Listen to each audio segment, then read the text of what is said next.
stage, Mark Maier, everybody!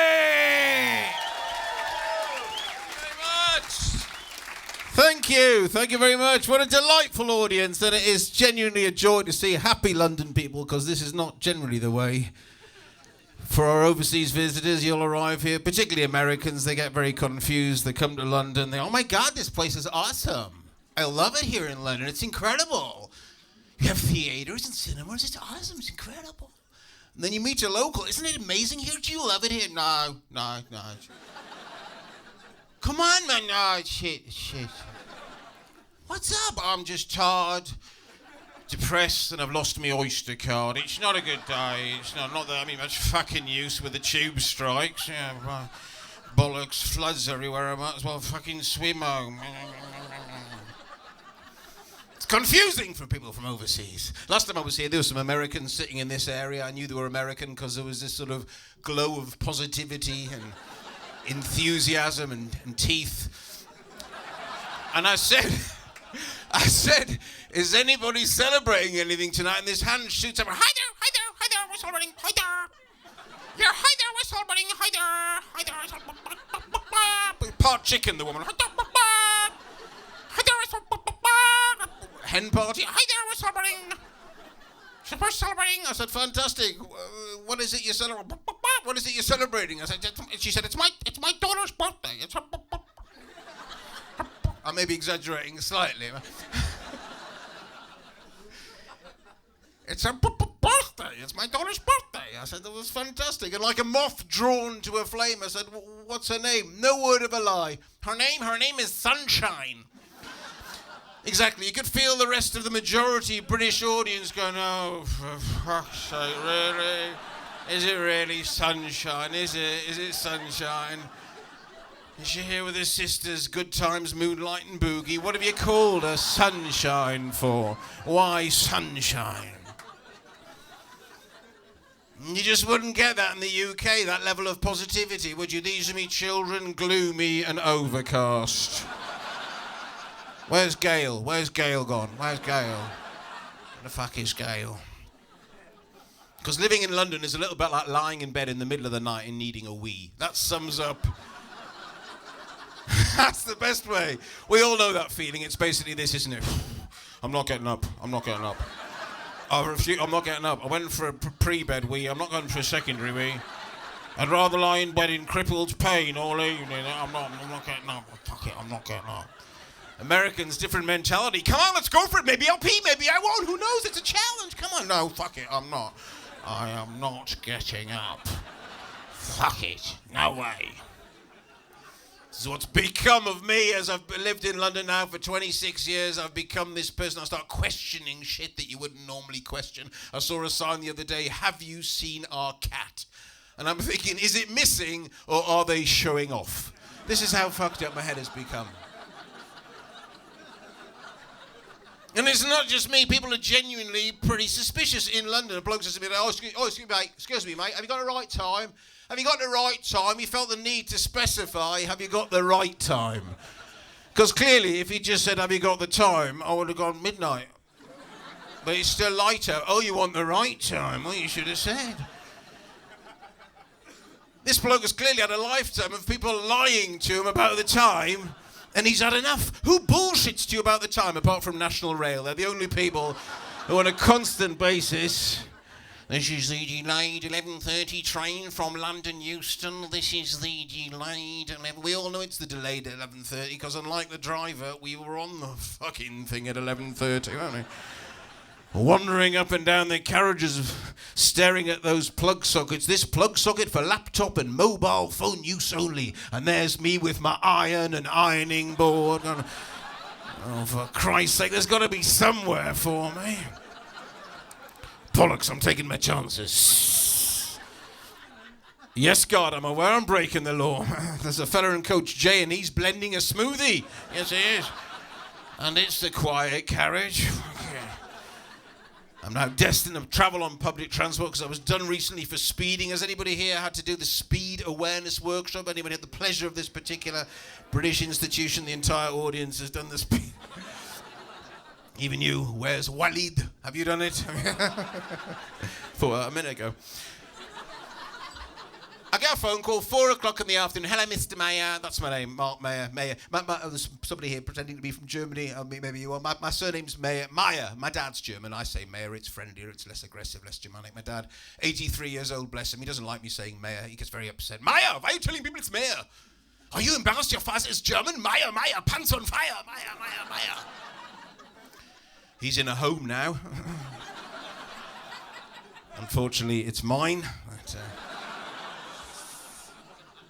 I actually thought those were the two pronunciations, Maier, Maier. I'm wrong, Sheffield. It turns out there's a third pronunciation, Maier or Maier. There was a friend of mine from college, from Leeds. He was at college. He didn't say Mark Maier or Mark Maier. When he called my name across a crowded room, a very strong West Yorkshire accent, he sounded like a terrified lamb. It was brilliant. Not Mark Maier or Mark Maier. Meh, meh. Meh, meh. And I felt the sort of paternal instinct to respond, what do you want? What is it? Meh.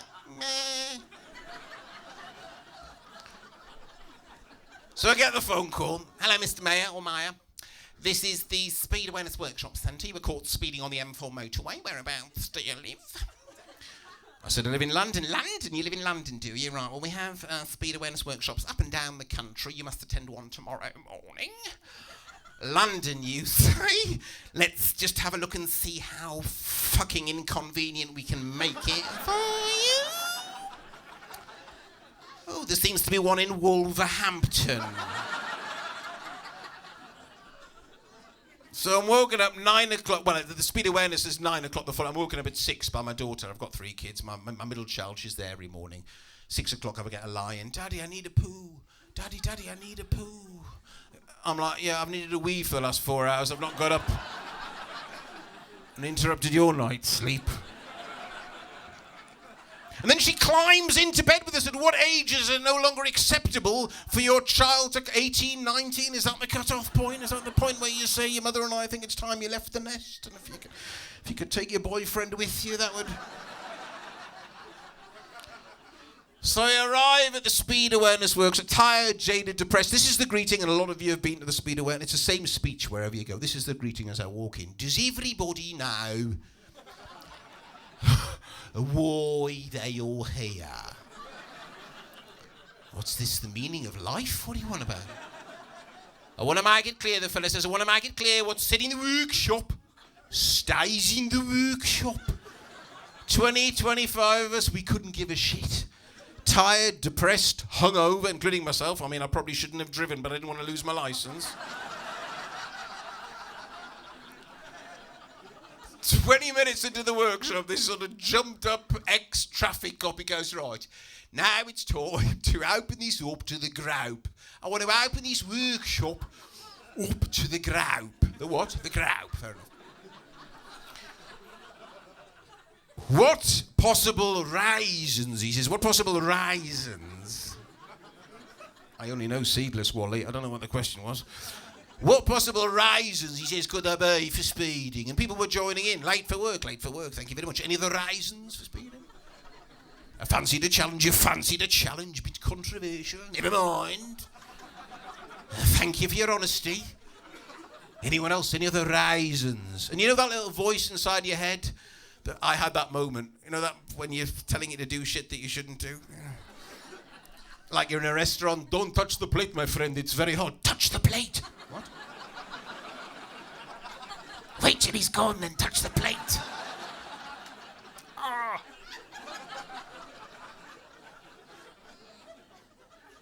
Any other raisins? Give him your raisin. Fuck off. Go on, give me your raisin. It's a funny one. Go on, give me your raisin. Fuck off. Any more? It was like an out-of-body experience as I felt my arm floating up of its own choosing. Oh, you, sir, you seem to have a raisin for speeding. What's your raisin? I went, fleeing the scene of a murder? Is that a raisin? Can I just check what's said in the workshop stays in the workshop? I don't need this going any further.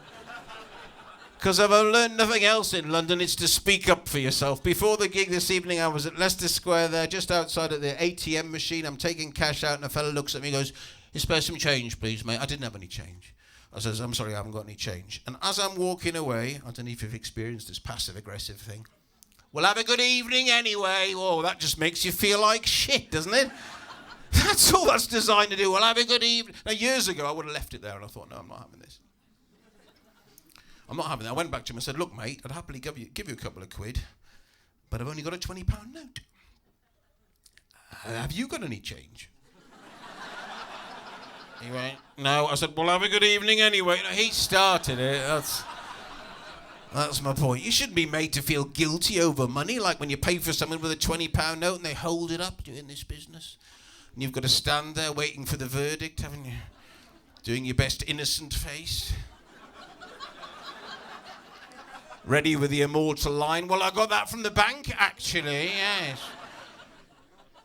Got done at Camden Town Market. I saw this, there's a market stall there, 22-carat gold watch, this Rolex watch, retail value £44,000. Well, Dave was selling them for $19.99. Bargain, I thought. He's like, this is a fake, and your point is, exactly. I was buying it for a mate, stag weekend. We went off to a gentleman's club. I'm not being PC or right on about this, but I find something weird about the very notion of a gentleman's club. It sounds sophisticated. I'm a gentleman. I'm going with my fellow gentlemen to the gentleman's club to do gentlemanly things. May I leave my top hat morals at the door? Because if they called it Wanker's Lounge, it wouldn't have the same appeal, would it? I think, as I was there with my mates on his stag night, there is something a little bit homoerotic about the gentleman's club. I don't want to be getting pissed and turned on with my best mates I've known for years. Carrying on the illusion of being a gentleman. But I say, Brian, do you have a hard-on? I bloody well do. It's as stiff as a sabre. Me too. Sword fight. May the best gentleman win. I'm not gay. Me neither. If I wanted to see a woman take her clothes off in semi-darkness and not be allowed to touch her, I'd stay at home, wouldn't I? With a bouncer in the corner of the bedroom going, sit down, sunshine, sit down. It's my wife, yeah, she's not in the mood, all right, she's not in the mood. She's never in the mood. She's been in the mood 3 times, as I recall. We've got 3 kids, coincidentally. If ever she suggests an early night, I'm thrown. I'm genuinely thrown. And then it's suddenly the penny drops, like when a dog sniffs which hand the biscuit's in. Oh, you're in the mood. And then she comes back with, well, I was in the mood until you said that. I'm not in the mood anymore. I'm not in the mood. I was in the mood until you said, are you in the mood? I'm no longer in the mood. I'm not in the mood. No, please. No, I'm not in the mood. No, sorry, no. I'm now in a mood, just not the mood that you want. It's like a train leaving a platform. Come back! No, it's gone. It's gone. Please, no. Staring up at the board. Next sexual disappointment, 7 weeks. Oh. Round of applause from bitter, angry men. 7 weeks, you're lucky, mate. What we do, gentlemen, what we do, or what I do, is I start to apologise. I apologise, and because this is the default pathetic method that men do in order to get sex. We apologise because we want sex. That's it. And it's a very dangerous area, particularly with my wife. I'm sorry. I'm sorry. I'm sorry. I know I've fucked up somehow at some point during the day. I will have fucked up. I'm sorry. And then my wife comes back with a classic. You're sorry, are you? For what? Now it's a quiz. For the thing that I did, which was wrong. Help me out. I don't know. I'm sorry. I'm sorry. Like I say, I've got 3 kids. The youngest was 2 last Sunday, and I have to say, I looked at her and I realised I love her the most. I know it's wrong, but there's a reason. It's because she hasn't learned to talk yet. The other 2, year after year, not fair, he's got more than me, I don't want to eat that, I'm not getting dressed, let me out the cellar. You know, it's relentless and so ungrateful. I was going out the other night, going out with some friends, for a drink, and my wife says, be a good dad, do the right thing, help your middle child, this is Sasha, with her reading, help her with her reading. So there she is, bless her, she's sitting on the bed, she's doing this thing at the moment called sounding it out, this phonics thing. And so I'm trying to be a good dad, I'm sitting there's little Sasha,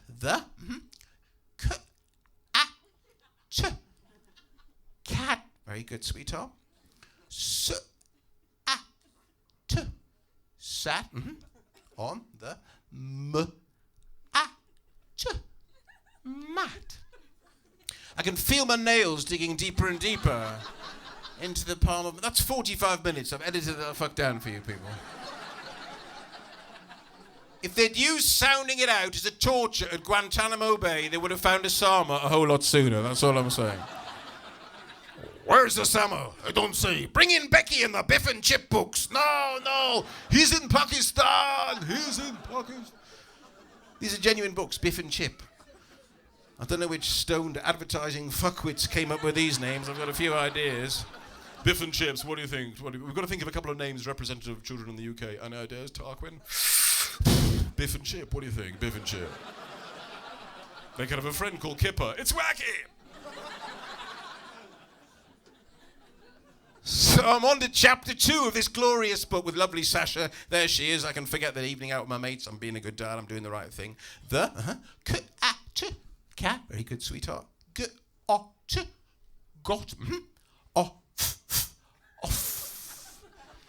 You drag it out, darling. Daddy hasn't got a life anymore. Thinking it, I'm not saying it. Moot. Sorry, darling. It is, Daddy. It's It's moot. It's not why you're saying that. You didn't say that on the first page. Why are you saying that? Is it because you know Daddy can't correct you? Is that what that is? Playing some little game with Daddy's mind? Is that...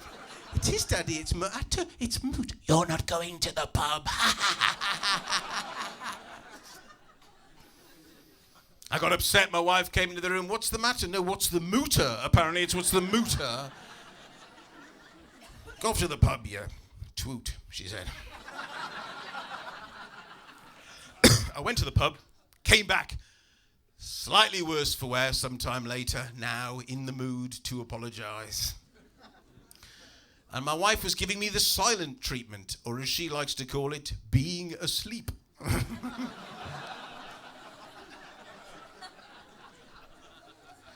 And every man here knows what we have to do at this point. We have to get into bed without waking our partner, employing the ninja matrix maneuver, which is essentially not letting the duvet move or breathe. Because if wife wakes up, wife looks at clock, man dead! It's all this bollocks, you know. She's like a meerkat. What time do you call this? 1 o'clock? It's 4:15. Oh, you want the right time? Well, why didn't you say?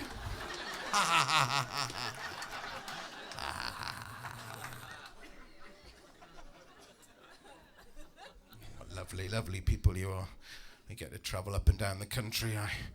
I did a show a little while ago up in Newcastle. We've still got some northern people here tonight.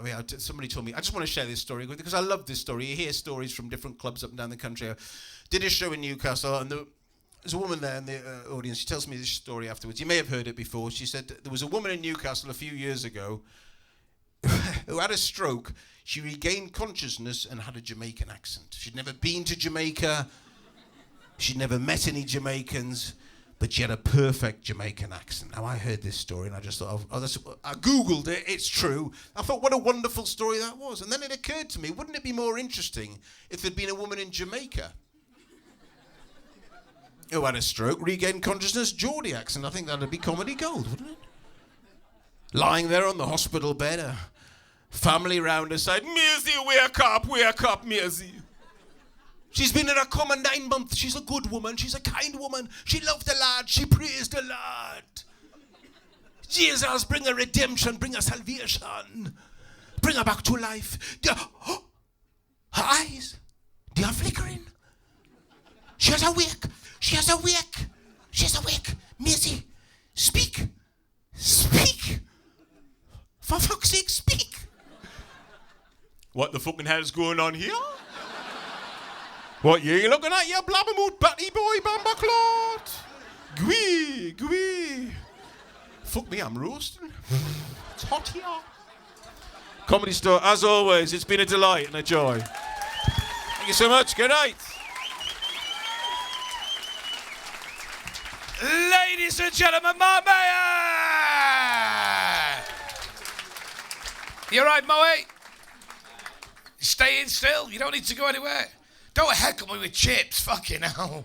Look at the fat lad there, yeah. The fat lad like these. Trenching me in. Come, my pretty, come. Yeah, do you want a chip, mate? Just fucking ask if you want one. Came stealth chip nicking, then you came in like that. So you're going to pop the question tomorrow then? I reckon it's going to be a good day tomorrow. How would you feel about that? If you got a new mum, that'd be brilliant, wouldn't it? Yeah, you could say it's a Thorpe Park and everything, couldn't you? Yeah.